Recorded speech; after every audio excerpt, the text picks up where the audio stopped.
Ahoj, vítám tě u tohohle videa na kanále Duby Childhood, kde když mám čas, tak stavím Lego. No a dneska mám čas na to si postavit tu nádheru. Dělám si ty pro náhledovku, kdybyste se ptali. Nicméně to je nepodstatný. Podstatný je to, že vlastně tohleto nebudu stavit jenom já, nebo není to vyloženě stavnice pro mě, tak je sestry a já jí s tím pomůžu, jenom pokud by toho bylo třeba hodně, pokud by tam byly 2 návody. Pokud ne, tak jí to asi převážně nechám. Přece jenom byl to dárek pro ní, který jsem zařizoval, a na jednu stranu ono i to, že natáčím video je někdy weird, a to je jedno, natáčím video, abyste viděli, jak to teda vypadá před, po, všeobecně celý ten proces. To všechno uvidíte v tomto videu. Uvidíme, jak bude dlouhý, samozřejmě někdy to bývá třeba otázka 10 minut, takže tím pádem to nebudu zdržovat. Jdu si natočit úvod k tomuhle stavění i na svůj vlog, jo, nebo respektive do vlogové části, protože to tak jako různě prolínám. A jo, vy si užijte zbytek tohohle videa, kde to budeme stavět, no a potom následně pochopitelně nějakým způsobem hodnotit.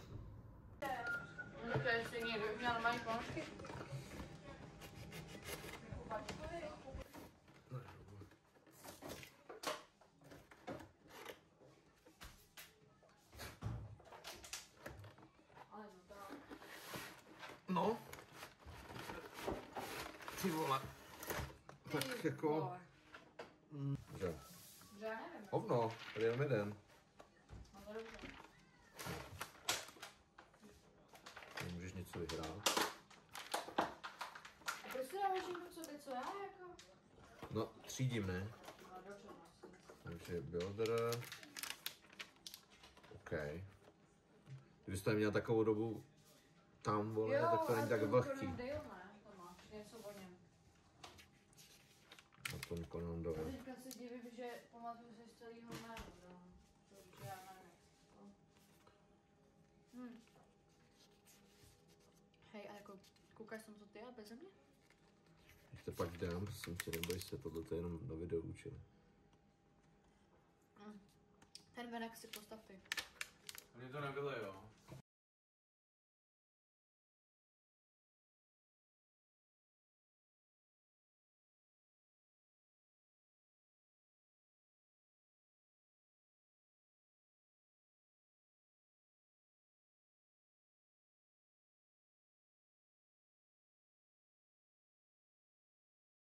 Tak, vítám tě na konci tohohle videa, kde, nevím, jestli teď vidíš můj ksich, to je jedno, jestli ho vidíš až později, tak v pořádku. Pojďme si zhrnout teda tuhletu stavbu naprosto krásně vypadající Baker Street od Sherlocka Holmese, která je vlastně uspůsobená k tomu, abys tam měl, vlastně je to taková ta knižní Lego stavba, jo, Lego set, který já vlastně jenom popíšu pár slovy, tyhle ty intera, nebo respektive outra, pardon, jsem si nějakým způsobem už navykl dělat u těch minulých Lego stavebnic, respektive Lego staveb a videí jako takovejch, takže proto k tomu řeknu jenom pár slov a pak stejně vidíte ty různé prostřihy na tu stavebnici jako takovou, jak už jsem si už to natáčel. Mám tam nějaký i close-upy nebo záběry na figurky, to taky potom teda uvidíte, jo, krásného Moriartyho, společně s tím Sherlockem jako takovým a dalšíma 3 postavama, jo, ten newsletter boy, jak tam je, ta slečna nebo paní, nebo jak to nazvat, no a pak samozřejmě ten jeho společník Walter, ježiš, ty vole, vždycky jsem viděl to jeho jméno, teď by vypadlo na závěr videa, to je jedno, vy to určitě víte a případně mi to připomenete, ale já jsem to možná už říkal v nějakým tom intru, je pravda, že já jsem 2krát dělal intro na tohleto video, zvolil jsem to druhý, kde je to líp nasvícený v mých očích než to první, takže proto a Watson, ježiš, už jsem si vzpomněl, doktor Watson, tak, takže to asi k tím postavám, vypadají všechny fakt suprově, je jich 5, myslím si, že to bohatě stačí k poměru toho, co dostanete v tom Lego setu, kde teda, když na to koukám, máte tam ty točivý, nebo tu točivou výlohu, jo, s těma knížkama, to vypadá fakt dobře, jako mechanismus, to nefunguje úplně dokonale, ale zase na jednu stranu to je docela jako v pohodě skrz to, že těch nějakých elementů nebo zajímavějších prvků třeba i na hraní, tak tam jako tolik není. Když je to teda rozložený na tu šířku, jo, není to jakoby zavřený do té knižní podoby, nebo jak to nazvat, tak se s tím líp manipuluje pochopitelně, když je to zavřený, tak je to jenom na výstavku, zatímco když to otevřený, tak je to na hraní, ale i na výstavku, to už je potom na každém z vás, jak to uznáte za vhodný. Zároveň, no, jako modulár bych to úplně nebral, že byste si to jako do města dali, ale kdybyste si s tím pohráli nebo přikoupili to dvakrát, co já vím, ale tak určitě si myslím, že nějaká taková možnost by asi někde byla k sehnání, ať už ten návod jako takovej, jak to postavit, tak samozřejmě i nějaká vaše iniciace toho, kdybyste to chtěli vystavit do města, což vím, že jsou tady možná tací, kteří by to tak jako chtěli. Pokud se bavíš o dalších teda nějakých funkcích, máš tam dvoje dveře, jedno je nějaký šatník, druhý je vstup do toho knihkupectví, ale taky tam je prostě jenom nějaká fotka, což vidíte v těch různých prostřizích. Hodně se mi líbí, ale dvě funkce možná nejvíc. Jedno je otevírací balkon, kde vlastně máte zase nějaký ten Sherlock's Place a vypadá to prostě dobře. Zároveň nevím, jestli se to dá používat jako, nebo nazývat jako nějaký funkce, ale že jo, můžeš si tam různě nastavovat nebo točit s těma lampama, když na to tak koukám tady, mám to rozpracovaný ve střižírně, takže proto na to koukám takhle a ne už jakožto zastrčenou stavbu v knihovně, což taky viděli jste nějaký záběr, nebo to hodím na konec tohohle videa. No a v poslední řadě, když zatočíš komínem, tak ti tam vlastně vyjedou takový tajný dveře, kde můžeš schovat toho Moriartyho, nebo když budeš chtít, tak jakoukoliv jinou postavu. Takže to si myslím, že je fakt parádní.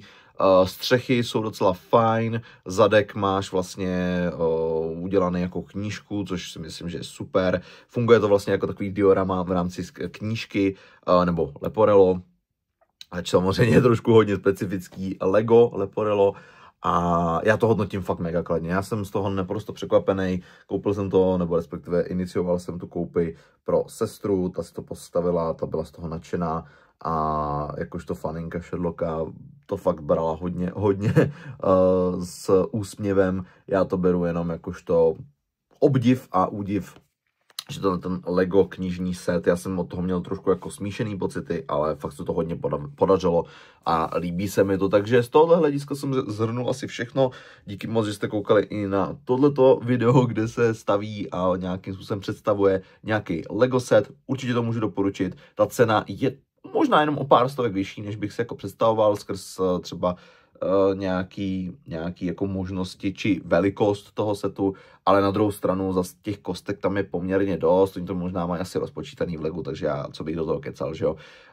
Tudíž asi k tomu všechno, figurky říkám, že mi akorát sedějí, jo, do velikosti toho setu, to je v pohodě a tak, můžu to doporučit, určitě víc asi jak Balroga, ale toho bych taky chtěl. Jakož to zase já, fanoušek Pán prstenů, si myslím, že to může být mega cool mít vystavený takhle třeba 2 knižní Lego série, ale samozřejmě Balrog bude pro mě zase, jak prostě bude Sherlock Holmes, tak pro mě byl Balrog prostě ta numero uno věc, záležitost. OK, po 5 minutách a 45 vteřinách to završíme zhruba na 6 minutách, takže se mějte krásně a vidíme se příště u další Lego stavby nebo Lego vlogu. Ale teď už to bude zase, že si to budu muset nějak rozplánovat nebo vytáhnout něco z tými kouzelný skříně, která není do Narnie, ale do světa Lego stavebnic, který nemám postavený. Mám jich fakt hodně nedostavených. Vidíme se proto u další jakýkoliv stavby, které budou asi převážně vánoční. Čau.